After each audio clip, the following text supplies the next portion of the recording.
Why do people like Tudor? It doesn't come with Zarasu polishing. It doesn't come with the most well-finished, highly decorated movements. And you can't even see the movement thanks to this boring, sterile caseback. Psh. And what's the history of Tudor again? Oh yeah, the cheaper brother of Rolex. A few years ago, when my ignorance in watchmaking knew no limits, that was exactly my impression of Tudor.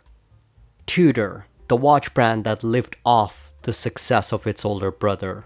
Tudor, the one-trick pony, squeezing out the profits from the only decent watch they produced, the Black Bay 58. But then, the more I looked at the Black Bay 58, the more I handled it in person, the more I realized something about it. The reason why people love it so much. The reason why high-end collectors insist on having a Tudor instead of a Rolex. The reason why so many people regret selling their Black Bay 58 only to pick it up again. You see, Tudor had finally developed the ultimate winning formula. And in 2018, it just got better. The new Seiko 5 GMT's release stirred up a fresh conversation about the GMT complication, as that watch became an affordable gateway for many who didn't even fully understand the function now to be able to experience it. But all of this made me think of the Tudor's GMT.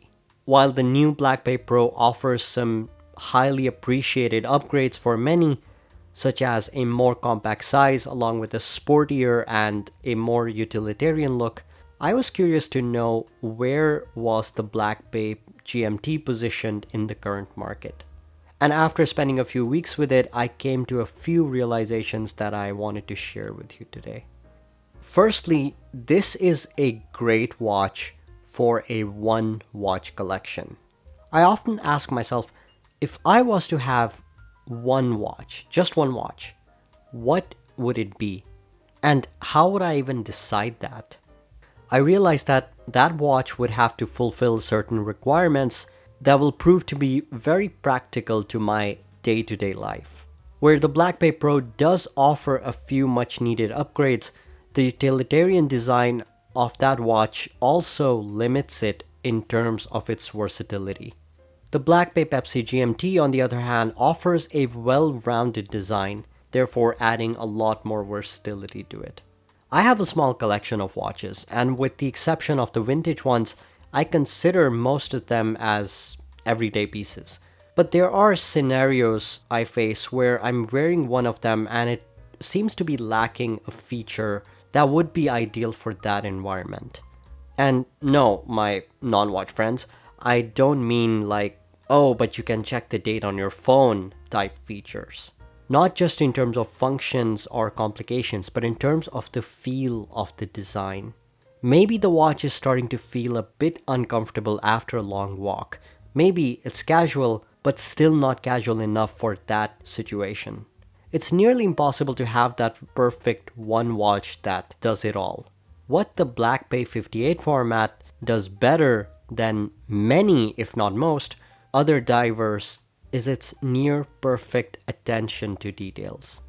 It's all about the subtle things that, when come together, create this incredible design. Whether it's the texture on the domed matte black dial with white printed minute track, or the applied indices using all of the basic geometric shapes, but with the loom placed perfectly within the polished enclosure of the indices, all of this works so well that it makes it hard for me to pinpoint the exact feature that makes this watch look so well put together. But that's precisely the point here. The combination of all these minor details is what makes this watch work so well.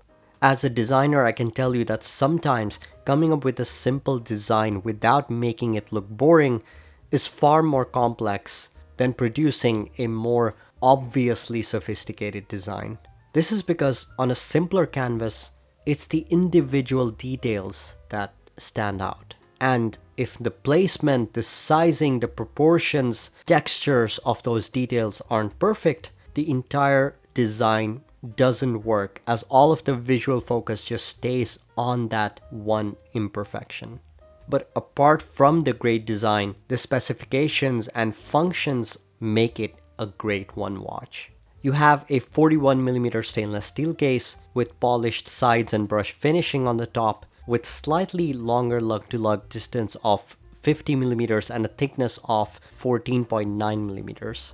The case profile has been a point of contention for many, as it is slightly larger than other GMT models out there, with some even arguing that the extra thickness for this movement is unnecessary, which I have no opinion from technical standpoint, but I do wish that it was offered in a slightly more compact size. The thickness doesn't bother me as much as the long lug-to-lug distance that does cause a bit of unwanted overhang, especially on my wrist.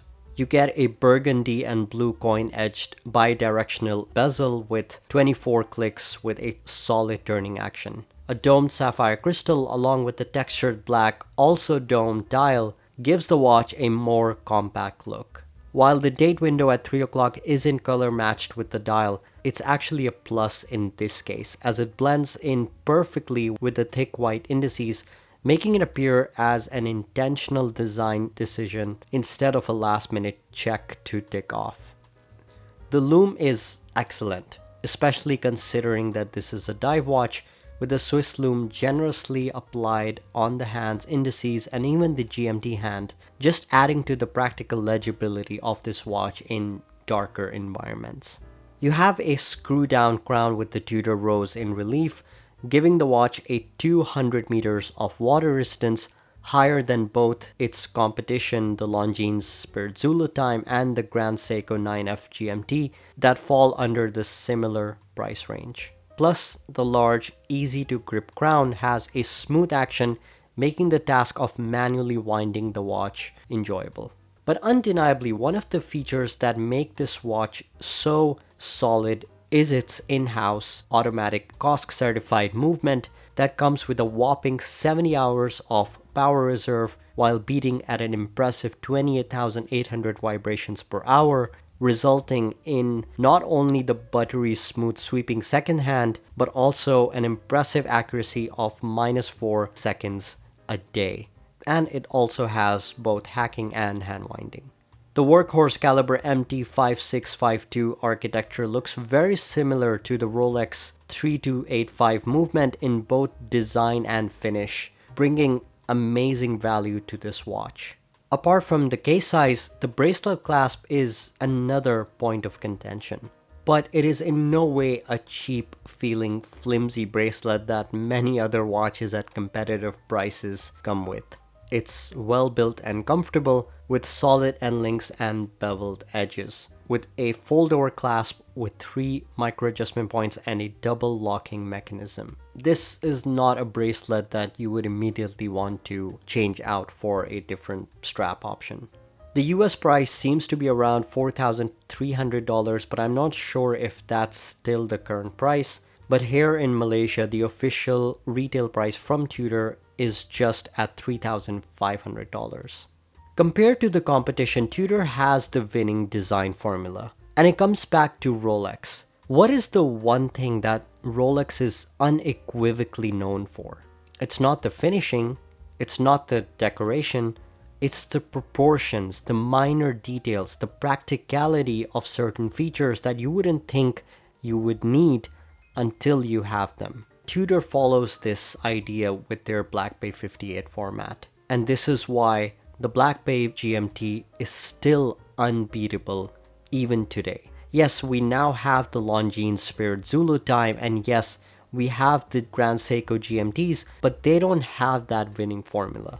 You can argue all day with a Swiss watch enthusiast about Grand Seiko's mastery of dial, hand-finished Zaratsu polishing, and groundbreaking spring drive technology, but you will instantly lose that argument the moment they bring up the bracelet. You can talk all day about Longines' history and heritage and its slimmer case profile with a Tudor collector, but you will again lose that argument when comparing the pre-owned prices of the two, because Tudor will always sell better pre-owned than Longines. Now, both of these examples don't really prove that Tudor makes better watches than Longines or Grand Seiko. That's not an argument here. The point here is that Tudor has produced a winning formula that both the enthusiast and the casual buyer will enjoy. The Tudor Black Bay GMT may not be the best watch in several aspects, but like I always say, no watch is the best. It all depends on your personal preference and priorities, but Tudor has ticked off many, if not most, of the boxes to make this a competitive watch to beat in its price range. That's the entire point here. Even in 2022, I find it quite difficult to find another mechanical GMT with in-house movement and all of the design features that the Tudor Black Bay GMT offers, especially in its price point. If you enjoyed this video, please give it a thumbs up, subscribe, and hit the bell icon. Also, if you're in the market for a new watch, check out Red Army Watches. You can use my discount code ABDULLAHCHANG to get 10% off any watch, including the ones on sale, and they do provide international delivery. Thanks for watching, and I will see you all in the next one.